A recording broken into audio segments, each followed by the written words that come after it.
Days. Always a pleasure. Alfred, let me hear now. Fire away.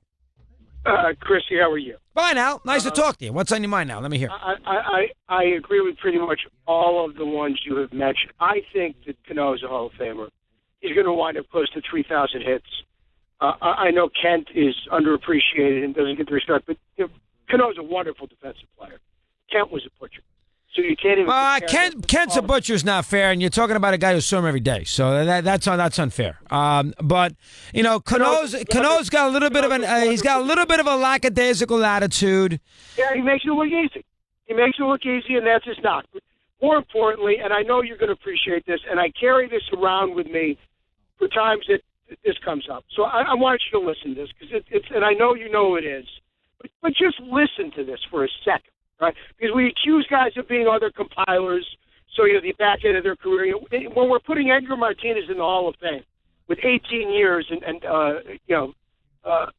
320 home runs, listen to this. This is 10 his 10 full years. I'm not going to give you his first two because he was up and down. All right, I'm listening. 28, 95, 282, 34. And 130 and 112, 280.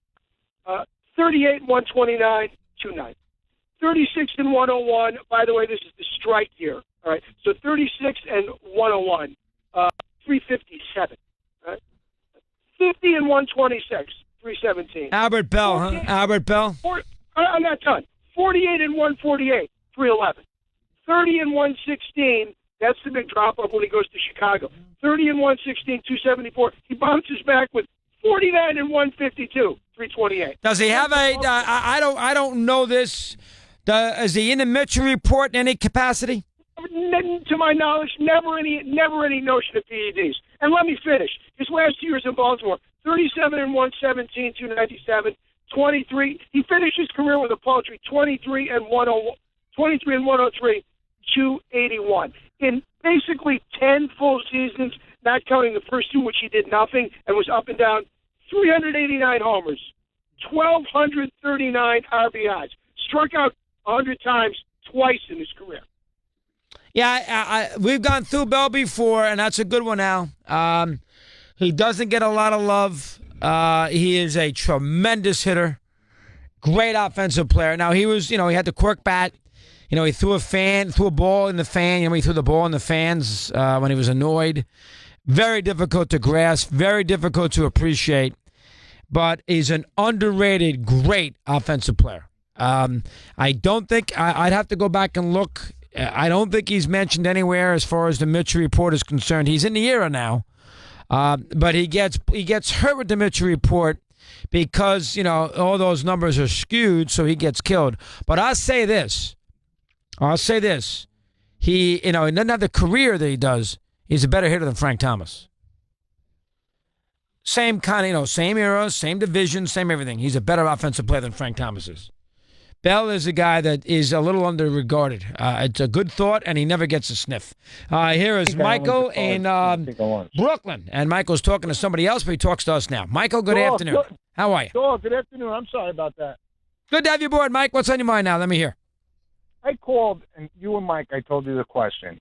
A unanimous vote for Hall of Fame with Mariano, or you give me somebody else, and you told me Babe Ruth wasn't unanimous, nobody will be voted in. You're telling me it's not possible you can't throw somebody out there to get in 100%? No, Griffey didn't do it. 3 people didn't vote for him. If Griffey doesn't do it, I don't know how in the world Mariano's going to do it. But you're right. Look at these people that are voting. I'm not even saying for myself. I mean, these people shouldn't have a vote. I mean, for you to turn around and say Ken Griffey Jr. wasn't a Hall of Famer. 100%. Some of these writers, first off, it's way too many of them. There's 445 who vote. It's absolutely absurd. It needs to be revisited. The New York Post has 10 Hall of Fame votes. How the hell does the New York Post have 10 Hall of Fame votes? I mean, that is the dumbest thing I've ever heard in my life. They don't have 10 guys who follow baseball. I mean, much less have 10 Hall of Fame votes. Give each newspaper in the country 2, and let the newspaper decide who that particular year they want to give the Hall of Fame vote to. I mean, why should any newspaper anywhere get 10 votes? That is absolutely absurd. The voting, it's terrible. It's horrendously done. There's no question about it from that perspective. Here's Mike in Tennessee, Mad Dog Unleashed. Mike, good afternoon. How are you today? What do you have for me? Hey, Chris, did you consider Pedroia? I mentioned him. I don't think he's going to make it. He's not been as good recently. I did mention him, though. He won an MVP. I mentioned him. He's Rookie of the Year, MVP, 2,000 hits, 300 hitter. He's going to have 1,000 runs. I mean, he's close. I think he's faded too much in the last 2-3 years. He's been hurt a lot. I'd have to look at Pedroia a little more carefully. He's been a very, very good player. I don't know if he's been an all-timer, and that's what the Hall of Fame should be. But it's an interesting guy you bring up, Mike. Interesting guy. What else? Quickly.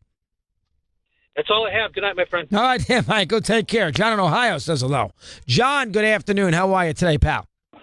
Oh, I'm doing great, dog. Hey, before I get to my bucket list, I was going to tell you that, that thing that you brought up about Le'Veon Bell, that's the reason either the Steelers won't win the Super Bowl or they won't beat the Patriots is because of things like that. Yeah, what is Le'Veon Bell doing 3 days before a divisional playoff game talking about his contract next year as a franchise tag And player? guess what? Jacksonville's weakest part of their defense is their run game. Their pass game is off the chain. Their run game is the one issue, and he's the guy that runs the ball.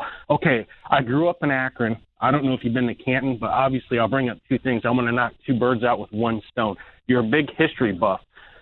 When I was in high school, I worked at Derby Downs, and that's where they have the Derby and stuff. You ever heard about that? I've heard of the Derby Downs in Ohio, right? Yeah, in Akron, Ohio. They have the soapbox derby where they take the cars down the hill. Well, I've heard. I got to go to that. That's got to be a kick the bucket list. Yeah, well, in 1933. And have you played at Firestone? No, that's a good one. I have not played at Firestone. I'm not. The golf, I got a million places I got to go hit a golf ball at. Just got a million. That's a different discussion for another day. Maybe Father Rob put a little something together. The fraudulent trip planner. Colin Schmeling, well done. Eddie Erickson, well done for a change. Nice job with the guest, Ed. We will see you. Laugh, Eddie, laugh. We'll see you tomorrow for a football day with Brent and This Sims. is Mad Dog Unleashed on Mad Dog Sports Radio.